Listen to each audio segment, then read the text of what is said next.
Welcome to a Fireside Reading of Moby Dick by Herman Melville. Chapter 45, The Affidavit. So far as what there may be of a narrative in this book, and indeed as indirectly touching one or two very interesting and curious particulars in the habits of sperm whales, the foregoing chapter, in its earliest part, is as important a one as will be found in this volume. But the leading matter of it requires to be still further and more familiarly enlarged upon in order to be adequately understood, and moreover to take away any incredulity which a profound ignorance of the entire subject may induce in some minds as to the natural verity of the main points of this affair. I care not to perform this part of my task methodically, but shall be content to produce the desired impression by separate citations of items practically or reliably known to me as a whaleman, and from these citations, I take it, the conclusion aimed at will naturally follow of itself. First, I have personally known 3 instances where a whale, after receiving a harpoon, has effected a complete escape, and after an interval, in one instance of 3 years, has been again struck by the same hand and slain. When the 2 irons, both marked by the same private cipher, have been taken from the body. In the instance where 3 years intervened between the flinging of the 2 harpoons, and I think it may have been something more than that, the man who darted them happening in the interval to go in a trading ship on a voyage to Africa, went ashore there, joined a discovery party, and penetrated far into the interior, where he traveled for a period of nearly 2 years, often endangered by serpents, savages, tigers, poisonous miasmas, with all the other common perils incident to wandering in the heart of unknown regions. Meanwhile, the whale he had struck must also have been on its travels. No doubt it had thrice circumnavigated the globe, brushing with its flanks all the coasts of Africa, but to no purpose. This man and this whale again came together, and the one vanquished the other. I say I myself have known 3 instances similar to this. That is, in 2 of them, I saw the whales struck, and upon the second attack saw the 2 irons, with the respective cut marks in them, afterwards taken from the dead fish. In the 3-year instance, it so fell out that I was in the boat both times, first and last, and the last time distinctly recognized a peculiar sort of huge mole under the whale's eye, which I had observed there 3 years previous. I say 3 years, but I'm pretty sure it was more than that. Here are 3 instances, then, which I personally know the truth of, but I have heard of many other instances from persons whose veracity in the matter there is no good ground to impeach. Secondly, it is well known in the sperm whale fishery, however ignorant the world ashore may be of it, that there have been several memorable historical instances where a particular whale in the ocean has been, at distant times and places, popularly cognizable. Why such a whale became thus marked was not altogether and originally owing to its bodily peculiarities as distinguished from other whales, for however peculiar in that respect any chance whale may be, They soon put an end to his peculiarities by killing him and boiling him down into a peculiarly valuable oil. Now, the reason was this, that from the fatal experiences of the fishery, there hung a terrible prestige of perilousness about such a whale, as there did about Rinaldo Rinaldini, insomuch that most fishermen were content to recognize him by merely touching their tarpaulins when he would be discovered lounging by them on the sea, without seeking to cultivate a more intimate acquaintance. Like some poor devils ashore that happen to know an irascible great man, they make distant, unobtrusive salutations to him in the street, lest if they pursued the acquaintance further, they might receive a summary thump for their presumption. But not only did each of these famous whales enjoy great individual celebrity, nay, you may call it an ocean-wide renown. Not only was he famous in life, and now is immortal in forecastle stories after death, but he was admitted into all the rights, privileges, and distinctions of a name, had as much a name indeed as Cambyses or Caesar.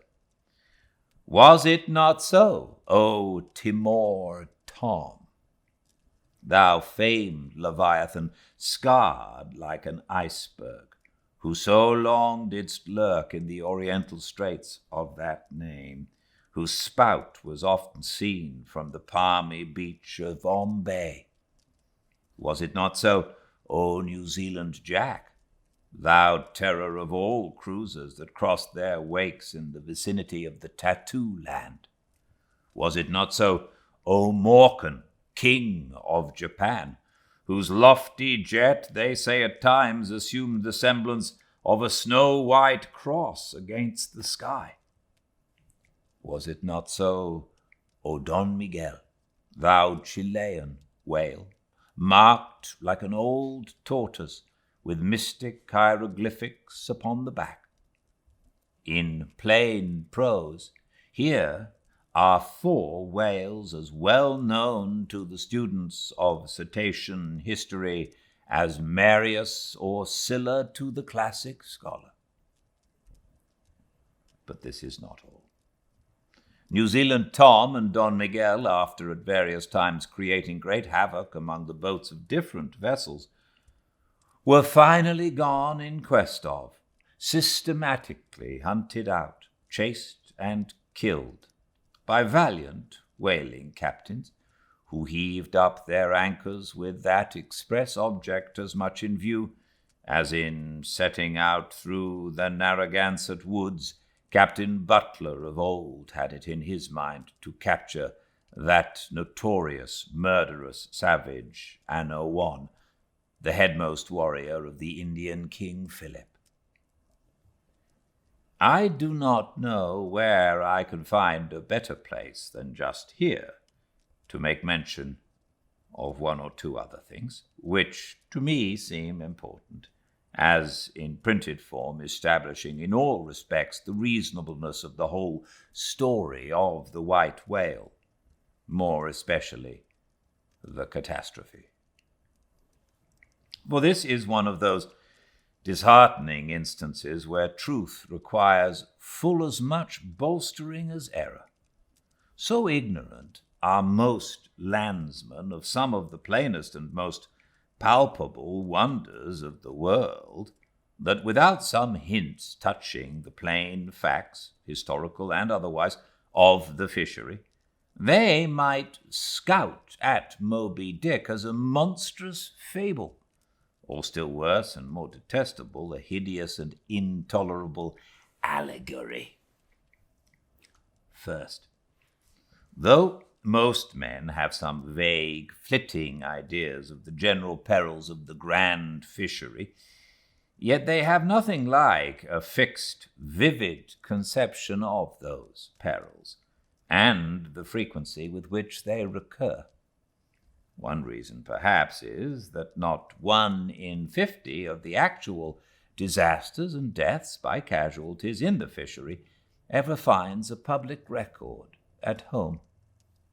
However transient and immediately forgotten that record, do you suppose that that poor fellow there, who this moment, perhaps caught by the whale line off the coast of New Guinea, is being carried down to the bottom of the sea by the sounding Leviathan, do you suppose that that poor fellow's name will appear in the newspaper obituary you will read tomorrow at your breakfast? No, because the mails are very irregular between here and New Guinea.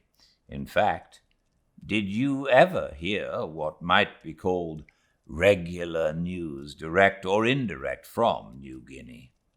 Yet I tell you that upon one particular voyage which I made to the Pacific, among many others, we spoke to 30 different ships, every one of which had had a death by a whale, some of them more than one, and 3 that had each lost a boat's crew. For God's sake, be economical with your lamps and candles. Not a gallon you burn, but at least 1 drop of man's blood was spilled for it. Secondly, people ashore have indeed some indefinite idea that a whale is an enormous creature of enormous power.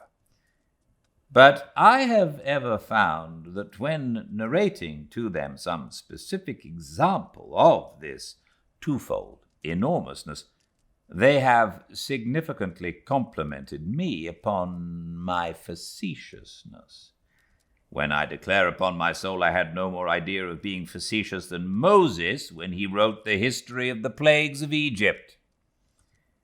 But fortunately, the special point I here seek can be established upon testimony entirely independent of my own. The point is this: the sperm whale is in some cases sufficiently powerful, knowing, and judiciously malicious, as with direct aforethought to stave in, utterly destroy, and sink a large ship. And what is more, the sperm whale has done it.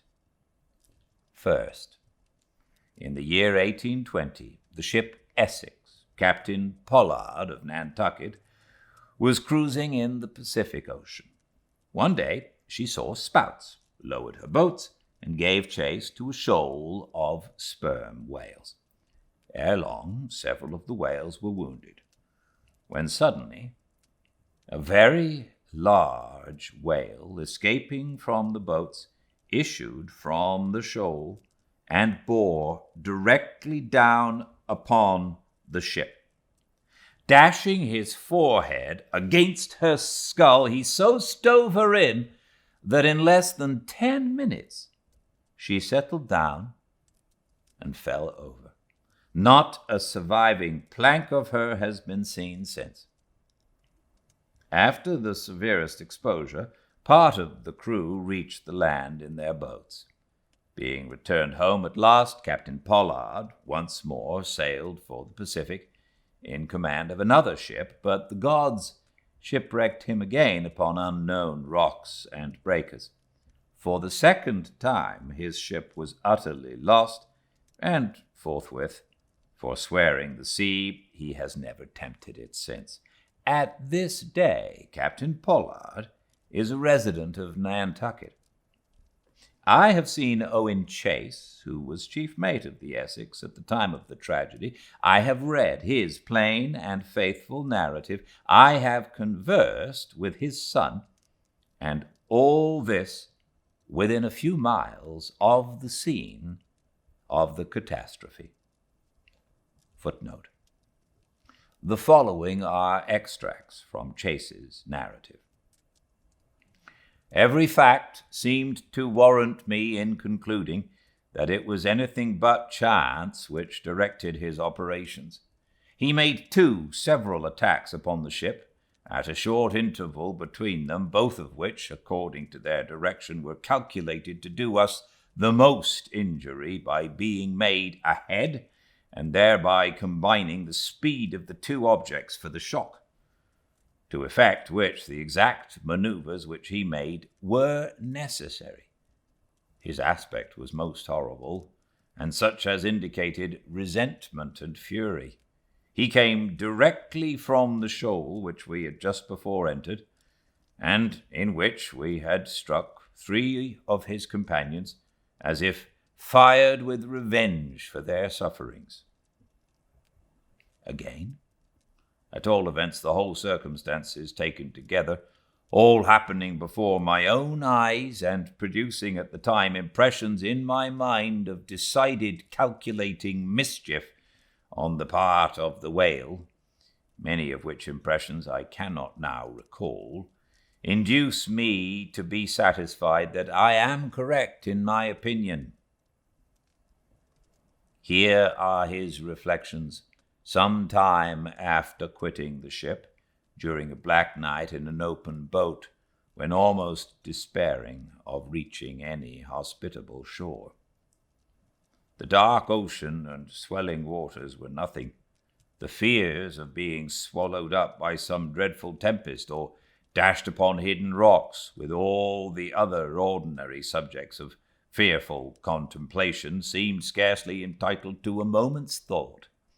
The dismal-looking wreck, and the horrid aspect and revenge of the whale, wholly engrossed my reflections, until day again made its appearance. In another place, page 45, he speaks of the mysterious and mortal attack of the animal. End footnote. Secondly, the ship Union, also of Nantucket, was in the year 1807 totally lost off the Azores by a similar onset, but the authentic particulars of this catastrophe I have never chanced to encounter, though from the whale hunters I have now and then heard casual allusions to it. Thirdly, some 18 or 20 years ago, Commodore J., then commanding an American sloop of war in the first class, happened to be dining with a party of whaling captains on board a Nantucket ship in the harbor of Oahu, Sandwich Islands. Conversation turning upon whales, the Commodore was pleased to be skeptical touching the amazing strength ascribed to them by the professional gentlemen present. He peremptorily denied, for example, that any whale could so smite his stout sloop of war as to cause her to leak so much as a thimbleful. Very good. But there is more coming.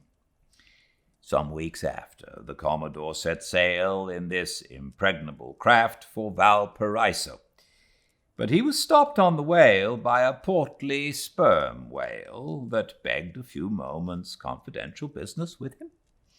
That business consisted in fetching the Commodore's craft such a thwack that with all his pumps going, he made straight for the nearest port to heave down and repair.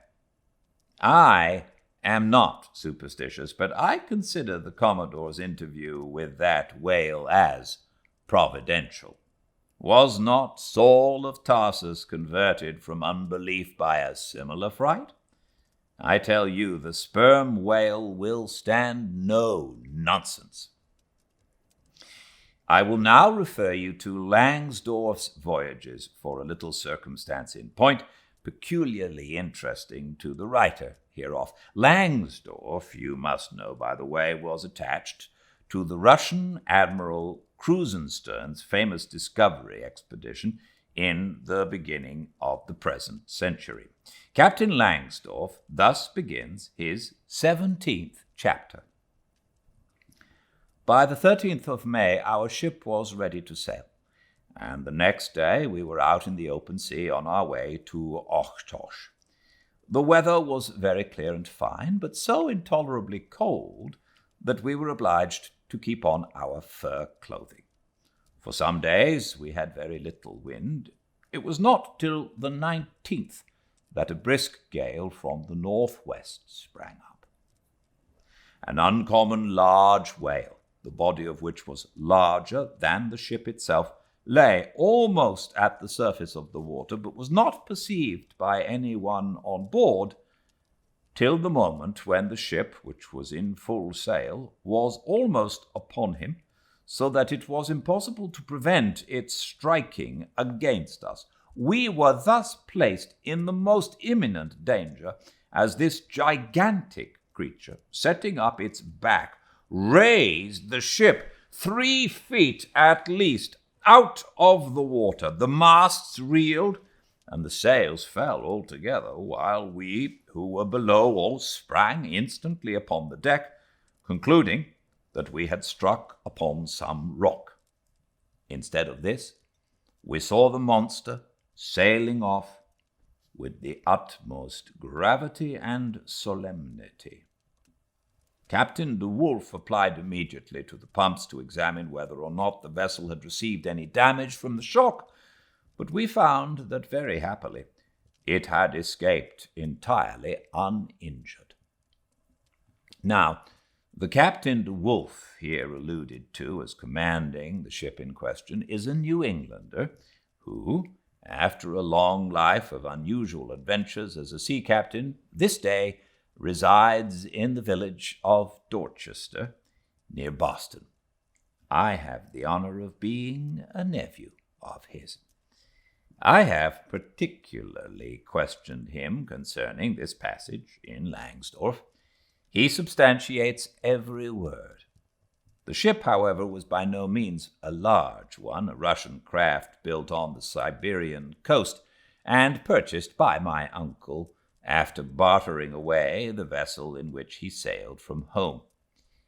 In that up-and-down, manly book of old-fashioned adventure, so full, too, of honest wonders, The Voyage of Lionel Wafer, one of ancient Dampierre's old chums, I found a little matter set down, so like that just quoted from Langsdorff, that I cannot forbear inserting it here for a corroborative example, if such be needed. Lionel, it seems, was on his way to John Ferdinando, as he calls the modern Juan Fernandez. In our way thither, he says, about 4 o'clock in the morning, when we were about 150 leagues from the main of America, our ship felt a terrible shock, which put our men in such consternation that they could hardly tell where they were or what to think. But every one began to prepare for death, and indeed the shock was so sudden and violent that we took it for granted the ship had struck against a rock. But when the amazement was a little over, we cast the lead and sounded, but found no ground. The suddenness of the shock made the guns leap in their carriages, and several of the men were shaken out of their hammocks. Captain Davis, who lay with his head on a gun, was thrown out of his cabin. Lionel then goes on to impute the shock to an earthquake, and seems to substantiate the imputation by stating that a great earthquake, somewhere about that time, did actually do great mischief along the Spanish land. But I should not much wonder if, in the darkness of that early hour of the morning, the shock was after all caused by an unseen whale vertically bumping the hull from beneath. I might proceed with several more examples, one way or another known to me, of the great power and malice at times of the sperm whale. In more than one instance he has been known not only to chase the assailing boats back to their ships, but to pursue the ship itself. and long withstand all the lances hurled at him from its decks.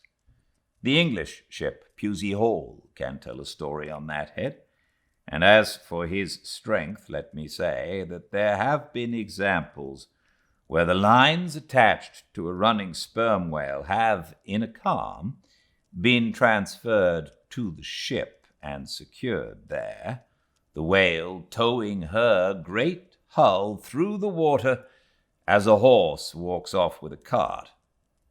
Again, it is very often observed that if the sperm whale, once struck, is allowed time to rally, he then acts not so often with blind rage as with willful, deliberate designs of destruction to his pursuers. Nor is it without conveying some eloquent indication of his character that upon being attacked, he will frequently open his mouth and retain it in that dread expansion for several consecutive minutes.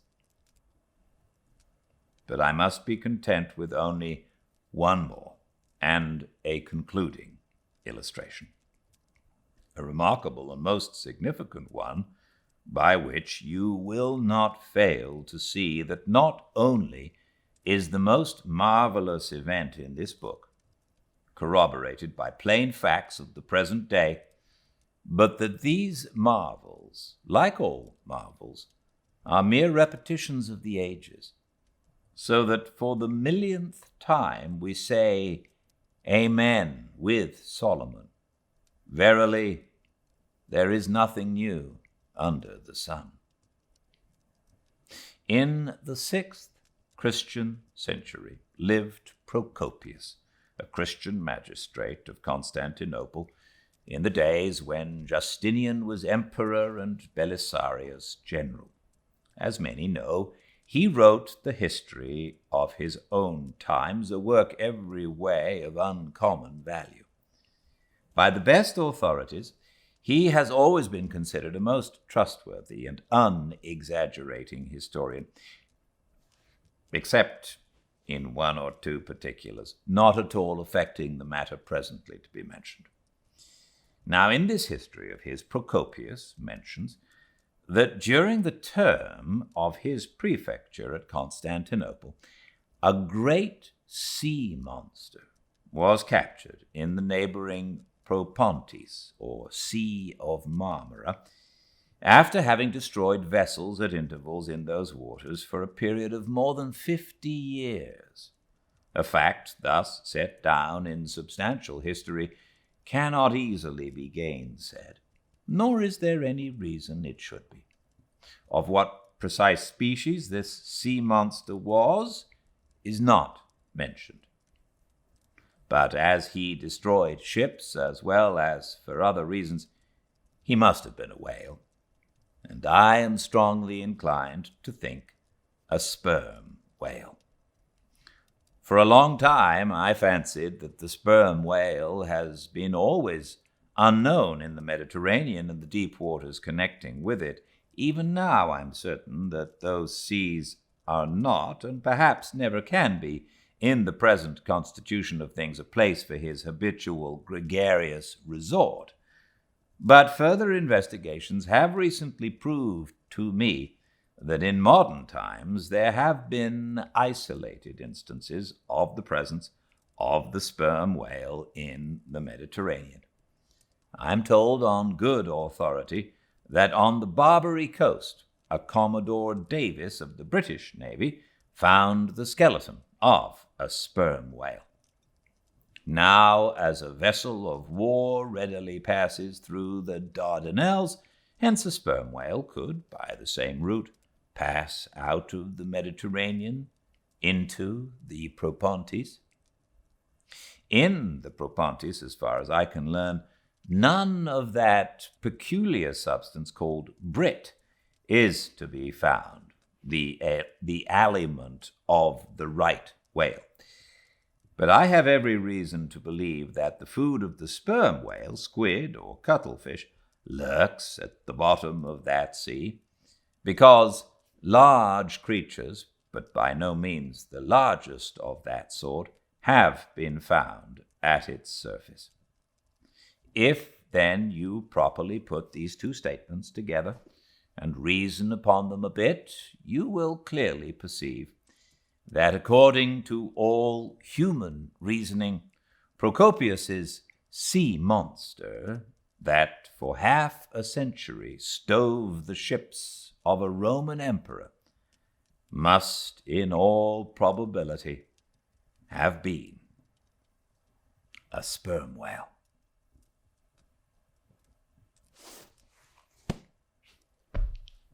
Thank you for joining me. And I very much look forward to seeing you tomorrow, same time and place, 5 Pacific, at Fireside Reading. I do enjoy reading to you, and I'm so glad you joined me. Thank you. If you'd like to go to the YouTube channel Fireside Reading, you can watch and listen to all the books and chapters that we've done so far. And if you'd like to comment and like and subscribe, I would like that very much if you did. Until I see you again, please stay very well. Good night.